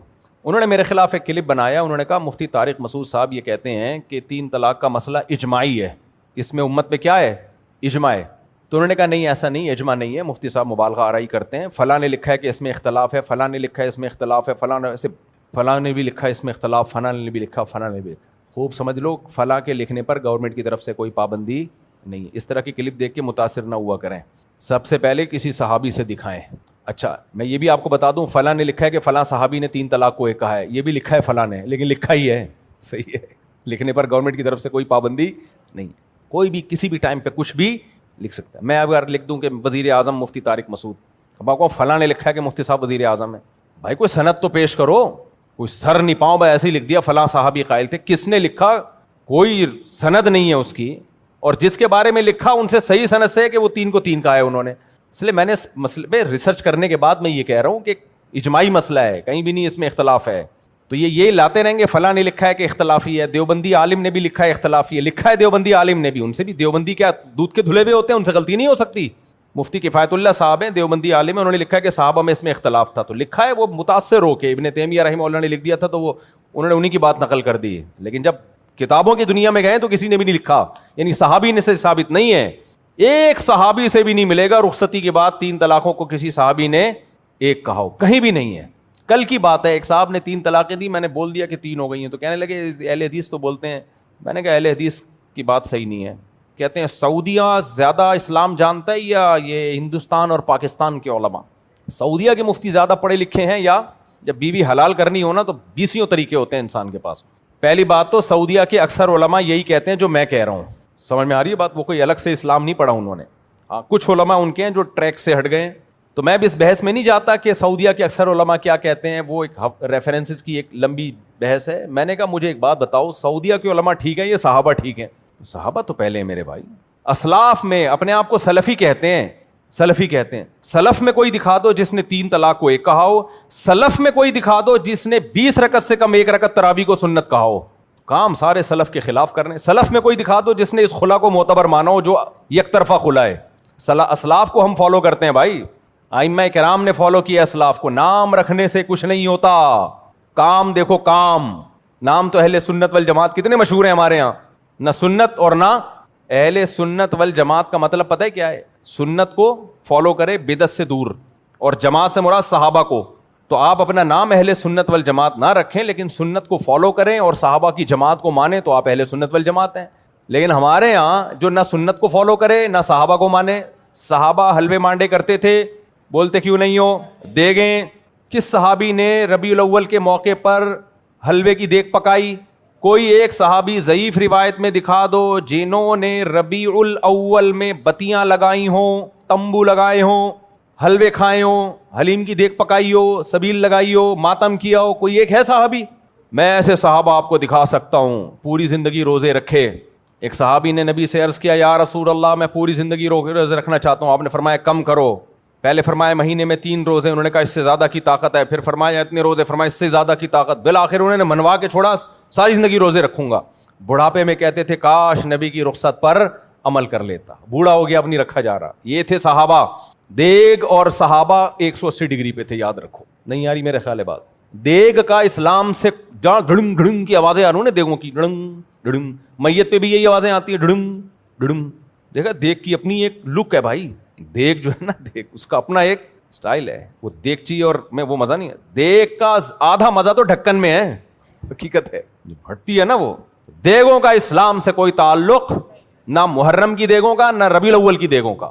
تو ہم سوچ رہے ہیں جو اعتکاف میں دعوتیں ہو رہی ہیں اس پہ بھی پابندی لگائیں. ابھی جو اعتکاف گزرا ہے نا, بھوکا رہنا سیکھو میرے بھائی. سنت بھوکا رہنا ہے, دیگیں پھوڑنا بولو نہیں ہے سنت. نبی نے روزے رکھے ہیں, ترغیبات دی ہیں. روزے سے انسان کی قوت ارادی بڑھتی ہے, شہوت ٹوٹتی ہے روزے سے, روحانی قوت بڑھتی ہے, کانفیڈنس بڑھتا ہے, خواہشات کو کنٹرول کرنا سیکھتا ہے. ایسی نورانیت ایسی روحانیت اللہ نے روزے میں رکھی ہے. نبی نے فرمایا للصائم فرحتان, روزے دار کو 2 لذتیں ملتی ہیں. ایک تو آخرت میں اللہ دے گا. روزے داروں کے لیے اللہ نے جنت میں الگ دروازے بنائے ہوئے ہیں. دیکھو جب ہم ایئرپورٹ جاتے ہیں, مختلف قسم کے لاؤنج ہوتے ہیں جس میں بیٹھنا پڑتا ہے. میں تو پہلے نہیں بیٹھتا تھا لیکن اب سیلفیوں کی وجہ سے جانا پڑتا ہے. تو غریبوں کے لاؤنج الگ ہوتے ہیں, اس سے اوپر والے لاؤنج الگ ہوتے ہیں, الگ الگ دروازے ہوتے ہیں, وی آئی پی, وی آئی پی. ایک ہے حج ٹرمینل, سب سے تھکا ہوا, صحیح ہے نا, حج ٹرمینل تو وہ حاجیوں کے لیے ہے, وہیں سے حج شروع ہو جاتا ہے آپ کا. تو ایسے ہی جنت میں بھی ایک جیسے انٹری نہیں ہوگی, سارے جنتی ایک ہی گیٹ سے تھوڑی جائیں گے.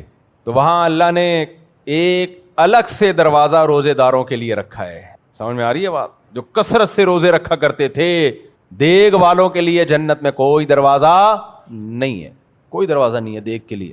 تو خیر کہاں ہم نکل لیے. تو اپنے آپ کو اہل سنت والجماعت کہہ دینا آسان ہے, گورنمنٹ کی طرف سے کوئی پابندی نہیں ہے. سلفی کہہ دینا بھی بہت آسان, سلف کی ایک نہ مانو, لگا دو اپنے نام کے ساتھ سلفی. تو اس لیے نبی صلی اللہ علیہ وسلم نے جو جنتی فرقہ بتایا نا, اس کا نام نہیں بتایا, ہمیں علامت بتائیے, نام بھلے جو بھی ہو, نام نہیں بتایا. دیکھو آپ کسی ایسے ملک میں گئے جہاں چینی کو چینی نہیں کہتے, وہاں ہو سکتا ہے چائنا میں آپ گئے, وہاں چینی کو فرض کرو چنگ پونگ کہتے ہیں. ایک مثال دے رہا ہوں میں, چائنا والے کچھ بھی کہہ سکتے ہیں بھائی, ان کی زبان ہے, چنگ پونگ کہتے ہیں. اور چینی کو وہ چین والا بندہ انسان کو چینی کہتے ہیں.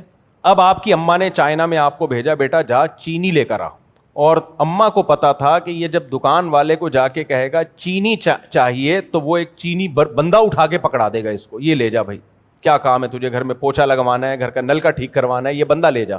تو اماں نام بتائے گی یا علامت بتائے گی, اور اماں کو یہ نہیں پتا چینی زبان میں چینی کو کیا کہتے ہیں. تو اماں کہے گی بیٹا دکان پہ یہ نہیں کہنا کہ چینی چاہیے, وہ نہیں سمجھے گا. دکان پہ جا کے کہنا اس سے کہ وہ چیز چاہیے جس پہ مکھیاں بیٹھتی ہیں. ہمارے یہاں تو یہی علامت ہے چینی کی, ان ملکوں میں یہ علامت نہیں ہے. ہمارے یہاں جہاں مکھیاں بیٹھی ہوئی ہیں یا تو گوبر ہے یا کیا ہے, چینی ہے. آپ کو پتا ہے پاکستان سے کیڑے بہت ایکسپورٹ ہوتے ہیں, یہ مکھیاں جو کیڑے بناتی ہیں, کیونکہ ان ملکوں میں مکھیاں نہیں ہیں تو کیڑے ہی نہیں ہیں. خیر یہ بھی ایک بزنس ہے, کبھی موقع ملے تو کریں. تو اور گورے وہ کیڑے کھاتے بھی ہیں پروٹین کے لیے. شکر کرو اللہ نے مسلمان بنایا, خدا کی قسم اللہ کا بہت بڑا احسان ہے, اللہ نے مسلمان بنایا. مجھے ایسے پروٹین ہمیں بالکل بھی نہیں چاہیے. وہی میرے ایک سموسے پہ بیان چل رہا ہے, روزہ رکھ کے ایک آدھ سموسا کھا لینے میں کوئی حرج نہیں ہے, تجربے کے بات کہہ رہا ہوں. میں زیادہ فنٹر بننے کی کوشش کی تھی میں نے رمضان میں, روزے رکھ کے نا, میں نے کہا سموسا چھوڑوں گا, ہائیجینک ڈائٹ ہونی چاہیے وغیرہ وغیرہ. وہ ایک یوٹیوب پہ دیکھا, پتہ نہیں ایک لوبیا اور فلانا, وہ مزہ ہی نہیں آیا.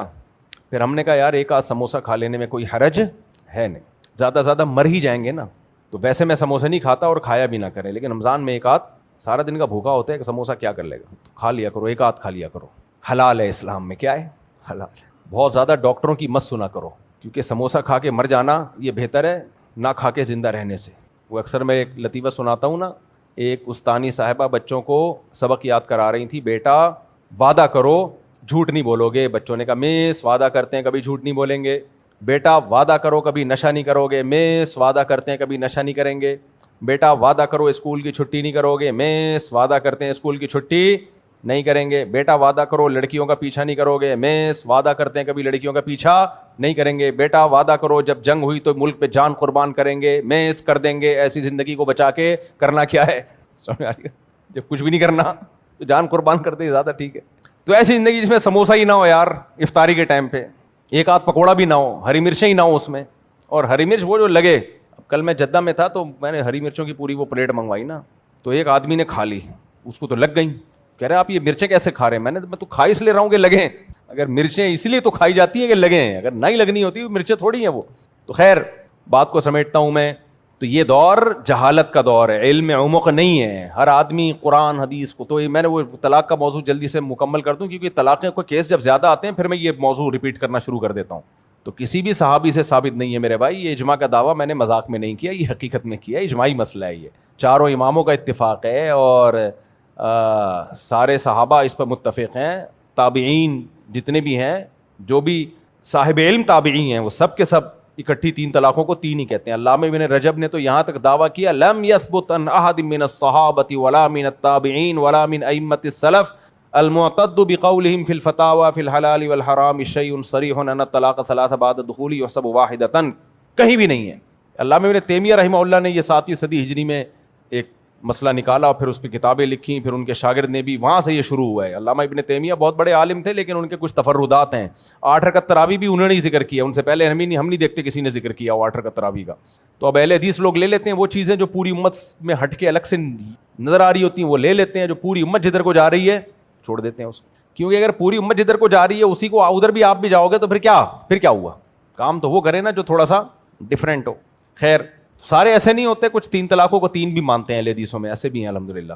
تو خیر, تو کبھی یہ بات ہو نا تو اس پہ یہ ان سے پوچھ لیا کریں کہ حضرت عمر نے جو سیاسی فیصلہ دیا تھا یہ سیاست تھی یا دین میں تحریف. نمبر 2, سارے صحابہ نے اس کو مان کیوں لیا. نمبر 3, صحابہ کے بعد تابعین تبع تابعین پوری دنیا میں. اور یہ جو سعودیہ کے حوالے دیتے ہیں تو سعودیہ میں تو 3-4 سال پہلے یہ قانون بنا ہے کہ 3 طلاقیں ایک ہوں گی. اب بتاؤ سعودیہ میں اسلام 3-4 سال پہلے آیا ہے یا 1400 سال پہلے آیا ہے؟ تو 1400 سال سے تو یہی چل رہا آ رہا تھا کہ 3 ہوں گی. 3-4 سال پہلے چینج کر دیا. تو وہ والا اسلام ٹھیک ہے یا یہ والا ٹھیک ہے؟ بولتے کیوں نہیں؟ وہ والا ٹھیک تھا میرے بھائی. سعودی عرب میں جب سے حضرت عمر نے 20 رکعت تراویح شروع کی ہے, 1400 سال سے کتنی تراویح ہو رہی تھی؟ 20. ہماری زندگی میں 3-4 سال پہلے کتنی ہو گئی؟ 10. تو کون سا والا ٹھیک ہے بھائی؟ تو اس لیے امت کے جمہور سے چپکے رہیں, 1.5 اینٹ کی مسجد بنانے کی کوشش نہ کریں. تو میں کہہ رہا تھا نبی صلی اللہ علیہ وسلم نے جو فرقوں کے بارے میں فرمایا نا, جنتی فرقہ 73 فرقوں میں ایک جنتی ہوگا نا, بولو نا کیا ہو گیا؟ تو آپ صلی اللہ علیہ وسلم سے صحابہ نے پوچھا وہ جنتی فرقہ کون سا ہوگا, تو آپ نے نام نہیں بتایا. وہ میں بتا رہا تھا نا کہ سمجھدار ماں جو اپنے بچے کو چینی لینے کے لیے چائنا میں بھیجے گی وہ نام تھوڑی بتائے گی, وہ علامتیں بتائے گی. اور دکاندار کو بھی کہے گی بیٹا علامتیں بتانا کہ ایسے ایسے دانے ہوتے ہیں اور چائے میں گھول کے پی جاتی ہے اور اس سے مٹھاس پیدا ہوتی ہے, سویٹنس کے لیے استعمال ہوتی ہے. فوراً سمجھ جائے گا بات کس کی ہو رہی ہے, چنگ پونگ کی بات ہو رہی ہے. اس کو وہ چنگ پونگ کہے گا. تو ایسا نہ ہو کوئی چھپکلی اٹھا کے دے گئے بھائی, ان کا کوئی بھروسہ نہیں ہے. تو نبی نے 73 فرقوں کے بارے میں اگر آپ صلی اللہ علیہ وسلم یوں فرما دیتے کہ ان 73 میں جو ایک جنتی ہوگا اس کا نام دیوبندی ہوگا, تو سب فرقے اپنا نام کیا رکھتے؟ بولو دیوبندی. تو اس سے کنفیوژن ختم ہوتی یا بڑھ جاتی؟ بڑھ جاتی, پروگرام ہی بڑھ جاتا. اگر نبی بتا دیتے اس فرقے کا نام شیعہ ہوگا تو ہم سب شیعہ کہتے اپنے آپ کو. نبی بتا دیتے اس فرقے کا نام بریلوی ہوگا, میری پگڑی بھی ہری ہوتی, یہاں 2 جھنڈے بھی لگے ہوئے ہوتے, ایک تکیہ ادھر ایک تکیہ ادھر ایک تکیہ پیچھے, اور جمعے کی نماز کے بعد دیگ کا انتظام ہو. جمشید صاحب کی طرف سے آج تمام